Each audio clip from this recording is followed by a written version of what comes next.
ఇక చిరుతలు అడవి నుంచి ఎందుకు బయటకు వస్తాయి? వాటి స్థానంలోకి మనం వెళ్తున్నామా లేక మన ఊర్లలోకి అవి వస్తున్నాయా? ఇదే ప్రస్తుతం చర్చగా మారింది. అయితే వన్యప్రాణుల సంరక్షణకు అటవీ శాఖ చర్యలు తీసుకుంటే చిరుతలు, పులులు, ఏనుగులు బయటికి ఎందుకు వస్తాయి? ఇలాంటి సందేహాలపై నెల్లూరు జిల్లా అటవీ శాఖ అధికారి చంద్రశేఖర్తో మా correspondent Muralikrishna face to face. Andhra Pradesh వ్యాప్తంగా అనేక జిల్లాల్లో కూడా చిరుత పులులు రోడ్లపైకి వస్తున్నటువంటి పరిస్థితులు మనం ప్రత్యేకంగా గమనిస్తున్నాం. ముఖ్యంగా అటవీ శాఖ అదేవిధంగా అటవీలో పరిధిలో ఉన్నటువంటి ఏదైతే పుళ్ళు ఉంటాయో అవి చుట్టుపక్కల గ్రామాల్లో కూడా వచ్చేస్తున్నాయని చెప్పి స్థానికులు కూడా ఆందోళన చెందుతున్నటువంటి పరిస్థితులు కూడా కనిపిస్తున్నాయి. ఇవాళ నంద్యాల జిల్లాలో కూడా ఒక చిరుత బయటకు వచ్చినటువంటి పరిస్థితి. అయితే ఈ చిరుతలందరి ఎందుకు రోడ్లపైకి వస్తున్నాయి? దీని మీద అనేక మంది అనేక విధాలుగా కూడా చెప్తున్నారు. ప్రస్తుతం మనతో పాటు నెల్లూరు జిల్లాకు సంబంధించి డిఎఫ్ఓ జిల్లా అటవీ శాఖ అధికారి చంద్రశేఖర్ గారు ఉన్నారు. ఒకసారి ఆయనతో మాట్లాడే ప్రయత్నం అయితే చేద్దాం. సార్ చెప్పండి, ఇవాళ ఒక నెల్లూరు జిల్లానే కాదు రాష్ట్ర వ్యాప్తంగా అనేక చోట్ల చిరుత పుళ్ళు అడవిలో నుంచి బయటకు వచ్చేసేటటువంటి పరిస్థితులు ఉన్నాయి. ప్రధాన కారణం ఏమేమి ఉండొచ్చు అంటారు? స్పెషల్ మన నెల్లూరు డిస్టిక్ పాయింట్ ఆఫ్ తీసుకుంటే ఇక్కడ 2,29,000 హెక్టార్లు ఫారెస్ట్ ఏరియా ఉంది. ఈ జోగ్రఫికల్గా మంచి ఇది ఉంది. తర్వాత అదేవిధంగా forest area adjacent Kadapa and Annamayya జిల్లాలకి ఇది సెంటర్ ఆఫ్ ఇది ఉందన్నమాట. అటు సైడ్ మన ప్రకాశం డిస్టిక్ ఇది ఉంది. సో ఒక సైడు మన బే ఆఫ్ బెంగాల్ ఉంది. ఈ ఓవరాల్గా జోగ్రఫికల్ ఏరియా తీసుకున్నప్పుడు ఫారెస్ట్ ఏరియా నుంచి రోడ్లు ఆల్మోస్ట్ ఫామ్ అయినాయి. అందుకే మనకు ఆల్రెడీ ఎన్హెచ్ఎస్ కానీ స్టేట్ హైవేస్ కానీ ఇవన్నీ కూడా రోడ్స్ ఫామ్ అయినాయి. అది ఇంటర్నల్ రోడ్స్ ఇవన్నీ సో మెనీ థింగ్స్ ఉంటాయి. ఫారెస్ట్ ద్వారా విలేజ్ రోడ్స్ ఇవన్నీ పాస్ అవుతుంది. సో బేసిక్గా ఏమంటే వాటి యొక్క ఆవాసంలో అవి ఉన్నాయి, కానీ మనము రోడ్లో వెళ్తున్నాం. ఇది కొద్దిగా టిపికల్గా ఆలోచించండి. మనం ఏమైతే రోడ్ల అడవిల్లో జంతువులు ఉన్నాయి అవి ఒక సైడ్ నుంచి ఒక సైడ్, మనం రోడ్ వేసిన మునుపు అది మామూలుగా అడవి. సో ఒక రోడ్డు నుంచి రోడ్ వేసినప్పుడు రెండుగా డివైడ్ అయింది. సో ఎప్పుడైతే రోడ్ వేసినప్పుడు అనిమల్ ఒకే సైడ్ ఉండదు, క్రాస్ అవుతుంది.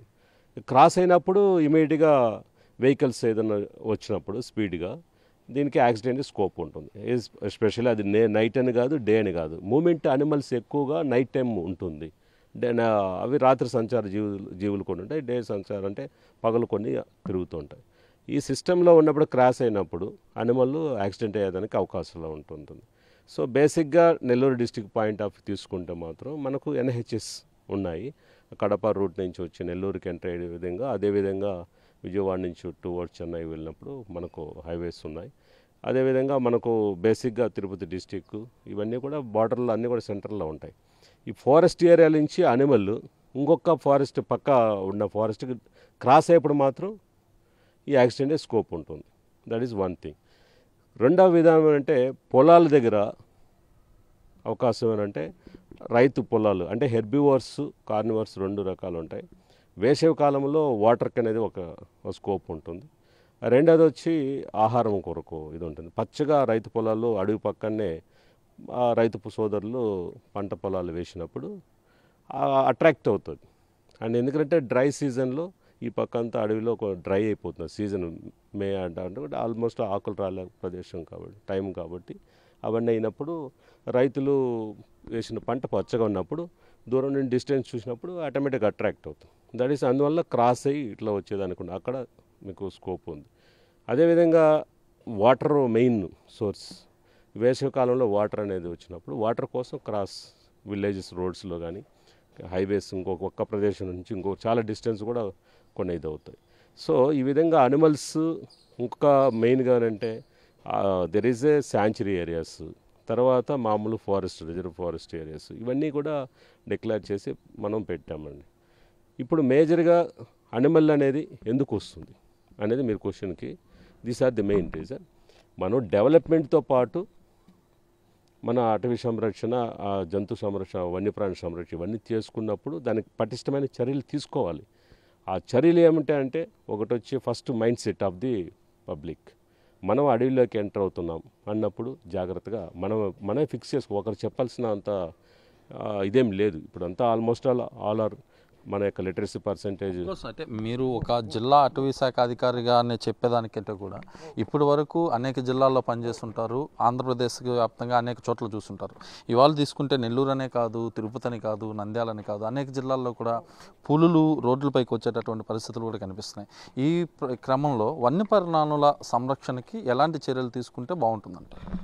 ఆల్రెడీ చాలా చర్యలు తీసుకున్నారు ప్రభుత్వం, చాలా చర్యలు తీసుకున్నది. ఉన్నతాధికారులు టెక్నాలజీ ఉపయోగించి సో మెనీ ఇష్యూస్ అన్ని తీసుకున్నది. అందువల్ల ఇప్పటివరకు మన అనిమల్స్ ప్రొటెక్షన్ చాలా కంట్రోల్ చేసిన డిపార్ట్మెంట్, ఎస్పెషల్లీ ఫారెస్ట్ డిపార్ట్మెంట్ ఉన్నతాధికారుల యొక్క డైరెక్షన్స్, పాలసీస్ ఇవన్నీ ఫ్రేమ్ చేసి ఎలాగ ఉండాలని చేసిన government of India, state government, మన ఒక chief wild life warden, head of the forest officer, మనకు వీళ్ళందరూ మనకు సీసీఎఫ్, వీళ్ళందరూ కూడా ఒక సిస్టమేటిక్ ఒక సిస్టమ్ ఉంది. ఈ సిస్టంలో ఏ యానిమల్కి ఎలాంటి స్టెప్స్ తీసుకోవాలి, ఎలా ప్రొటెక్ట్ చేయాలి అనే ఉద్దేశంతో దెర్ ఈజ్ ఏ ప్లాన్.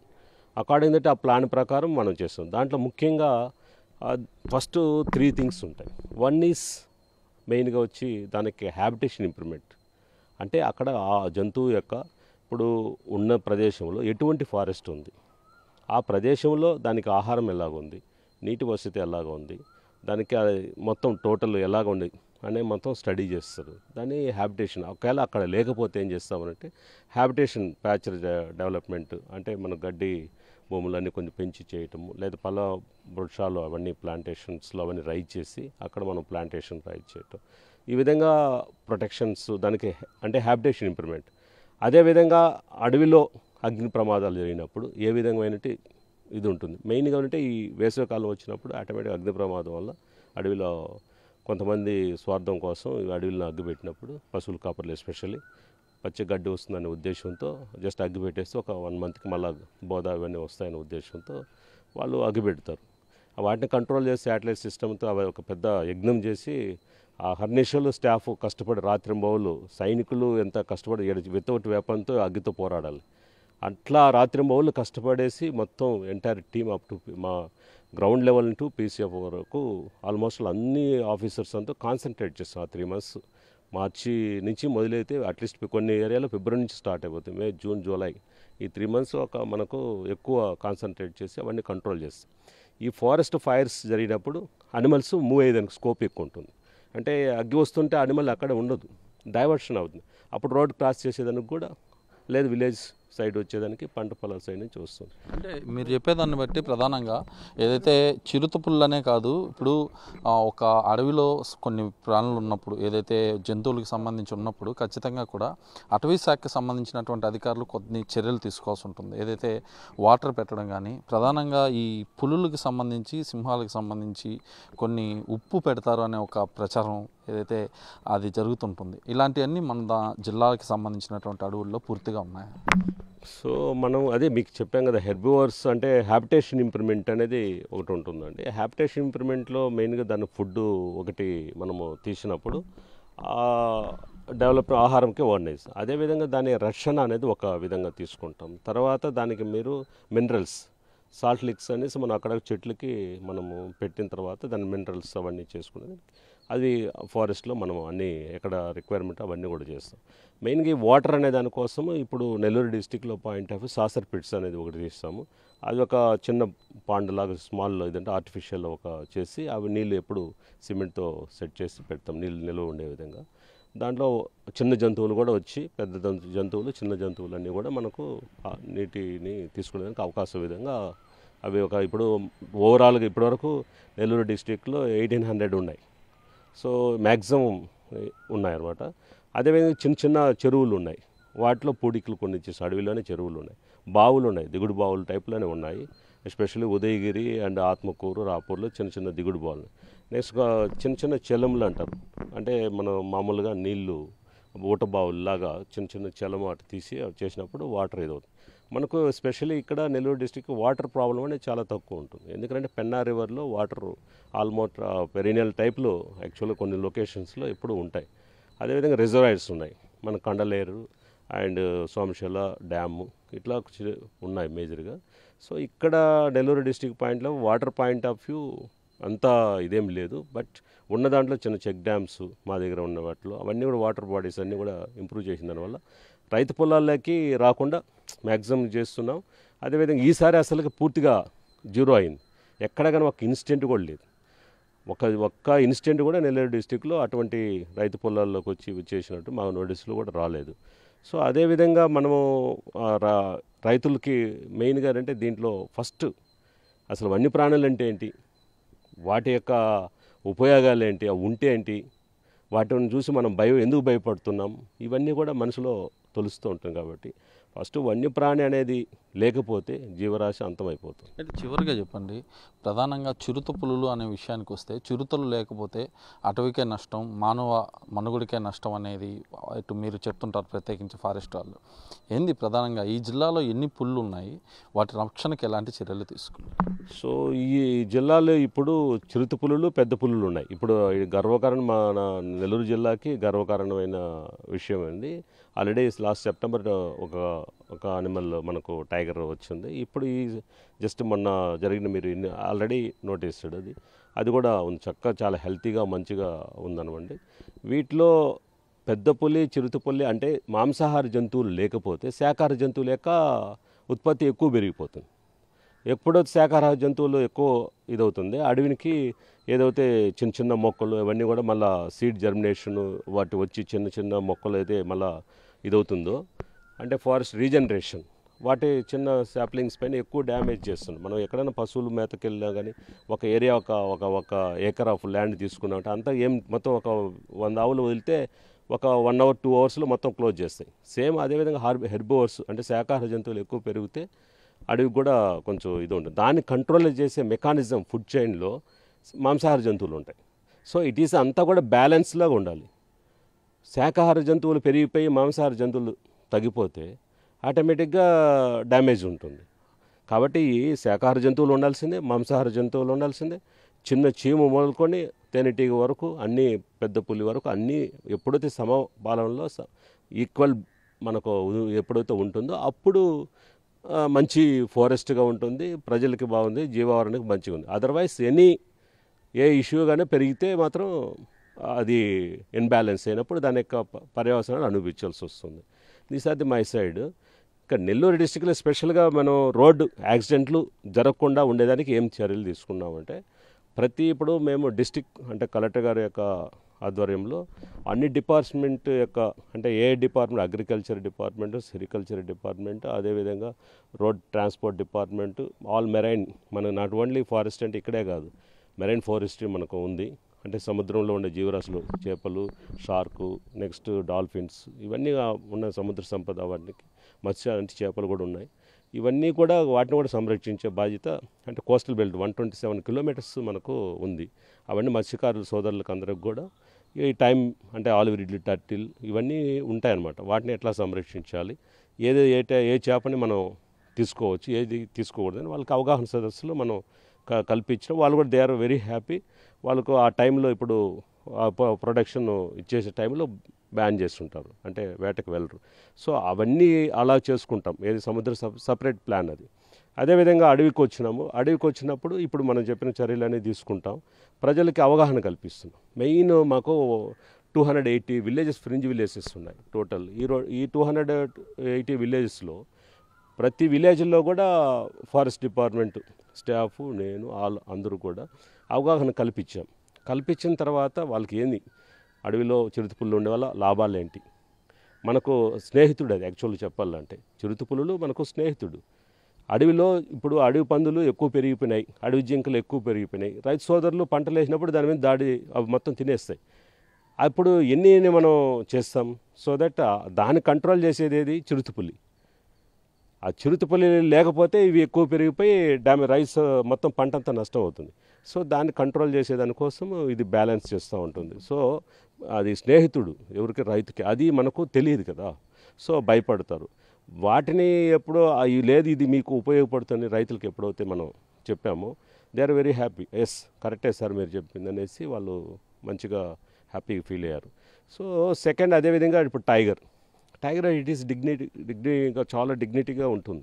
ఎట్లా పడితే అట్లా పోవటం, ఏదంటే ఎవరిపైన అటాక్ చేయటం, ఇవన్నీ కూడా దాని యొక్క నేచర్ కాదు. ఏది విధి లేని పరిస్థితుల్లో ఏ యానిమల్ అయినా కానీ, ఈవెన్ పాము అయినా కానీ విధులైన పరిస్థితులని అది అటాక్ జస్ట్ తప్పించుకోలేకుండా పడినప్పుడే అటాక్ చేయగలుగుతుంది, కానీ నార్మల్గా ఏది పగబెట్టి చేసే పరిస్థితి మాత్రం ఉండదు. సో ఈ విధంగా మనము టైగరు నెక్స్ట్ చిరుతపుళ్ళు మన అడవిలో ఉండటం వల్ల ఒక అడవి యొక్క సంపద అంటే వన్యప్రాణి యొక్క మిగతా జీవరాశులు అంటే జింకలు, అడవి పందులు, నెక్స్ట్ అదేవిధంగా మనకు ఈ కుందేళ్ళు, ఇవన్నీ ఆటోమేటిక్గా ఎలుగుబంట్లు, ఇవన్నీ కూడా మంచి బాగా ఎన్రిచ్డ్ ఫారెస్ట్ కింద మనం డిక్లేర్ చేసుకోవచ్చు. So these are the my side. కాకపోతే మెయిన్గా ఏమిటంటే ఇప్పుడు ఎన్హెచ్ అథారిటీ వాళ్ళు చూసుకున్నప్పుడు, స్టేట్ ప్లాన్ చేసుకున్నప్పుడు రోడ్స్ వేసే ముందు మనము ఒక ప్లాన్ చేస్తున్నాం. ఇప్పుడు దాంట్లో ఇకోసెన్స్ జోన్లో అంటే అడవికి 7 కిలోమీటర్లు డిస్టెన్స్లో ఇప్పుడు మాకు పెంచుల నరసింహస్వామి శాంచురీ ఉంది, అక్కడి నుంచి 9 కిలోమీటర్ వరకు ఒక ఏదైనా any construction, any mining or any structures ఏదైనా వాళ్ళు చేయాలన్నప్పుడు పర్మిషన్ తీసుకోవాలి. దానికి ఒక ప్లాన్ ఆఫ్ యాక్షన్, దాని సేఫ్టీ మెజర్స్ ఎలా చేసుకోవాలి. అదేవిధంగా ఒక రోడ్డు వెళ్ళింది, ఆ రోడ్డుకి వెళ్ళినప్పుడు దానికి ఎటువంటి స్టెప్స్ ఇవ్వాలి అంటే అండర్ పాస్లు ఏవి ఇవ్వాలి, ఫ్లైఓవర్స్ ఏమి ఇవ్వాలి, అక్కడ వాటర్ బాడీస్ ఎలా ఉండాలి, ప్రొటెక్షన్ ఎంత ఉంది, ఎంత స్పీడ్లో అది వెళ్ళాలి వెహికల్, ఆ వెహికల్ కూడా ఎక్కడెక్కడ మనము స్పీడ్ బ్రేకర్స్ ఇది ఇవ్వాలి, చెక్ పోస్ట్ ఎక్కడ ఎస్టాబ్లిష్ చేయాలి, అంటే అవన్నీ కూడా మనం ప్రికాషన్గా మనం తీసుకునే దాంట్లో తీసాం. అట్లే మనకు ఇప్పుడు స్పెషల్లీ ఇప్పుడు NH 65లో ఇప్పుడు జరిగినట్టే మనకి కేఎన్పల్లి బీట్లో తీసుకున్నామంటే ఆటోమేటిక్గా 1.8 కిలోమీటర్స్ ఫ్లైఓవర్ వస్తుంది. ఇది 1.85 కిలోమీటర్స్ ఫ్లైఓవర్ ఉంటుంది. అదేవిధంగా రాపూర్ దగ్గర 2.3 almost all 4.3 kilometres approximately. So అవన్నీ కూడా శాంక్షన్కి DPR వాళ్ళు రెడీ చేసి పంపించారు.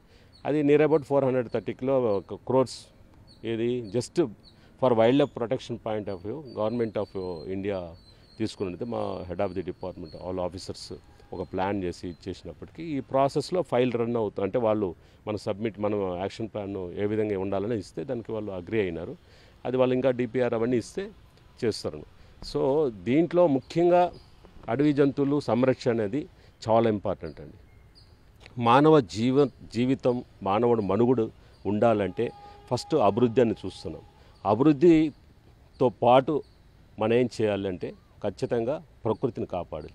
ప్రకృతి అంటే కేవలం చెట్లు ఒకటే కాదండి, గాలి, నీరు, భూమి, ఆకాశము, మనము అగ్ని, ఇవన్నీ కూడా వాటిని సంరక్షిస్తూ వాటిని ఇన్బ్యాలెన్స్ లేకుండా బ్యాలెన్స్గా మెయింటైన్ చేసుకుంటూ మనం చేయాలి. అదేవిధంగా ఇప్పుడు ఎప్పుడైతే ఇన్బ్యాలెన్స్ అయినప్పుడు అడవులు నశించిపోతాయో ఇవన్నీ కూడా ఇన్బ్యాలెన్స్ అవుతాయి. ఇన్బ్యాలెన్స్ ఇప్పుడు ఉదాహరణకు మొన్న రీసెంట్ హాజ్ యాత్రలో టెంపరేచర్ సౌదీ అరేబియా మక్కా ఏరియా దగ్గర 42, 52, 53 అన్నప్పుడు వడదెబ్బకి ఆల్మోస్ట్ మనకు జస్ట్ అఫిషియల్గాను వస్తున్న న్యూస్ ప్రకారం 1300 మంది చనిపోయినారని, అది ఎంతవరకు కరెక్ట్ కానీ బట్ మీడియాలో వచ్చిన సమాచారం.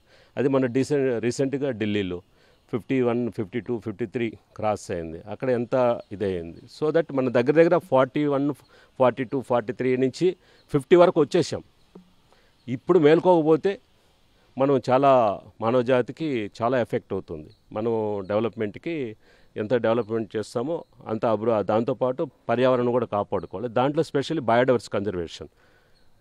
ఈ బయోడైవర్సిటీ కన్జర్వేషన్ మనం చేసుకుంటే జీవావరణంలో ప్రతి జీవరాశి యొక్క ఇంపార్టెన్స్ ఖచ్చితంగా కనుమరిగిపోతున్న జీవరాశులను, అంతరించిపోతున్న జీవరాశులని అన్నింటిని కూడా మనం కాపాడాల్సిన బాధ్యత ప్రతి ఒక్క పౌరుడు మనం ఒక బాధ్యతగా తీసి మనం ఎప్పుడైతే ఉంటామో అప్పుడు మన జీవితాలు కూడా చక్కగా ఉంటుంది. థ్యాంక్ యూ అండి.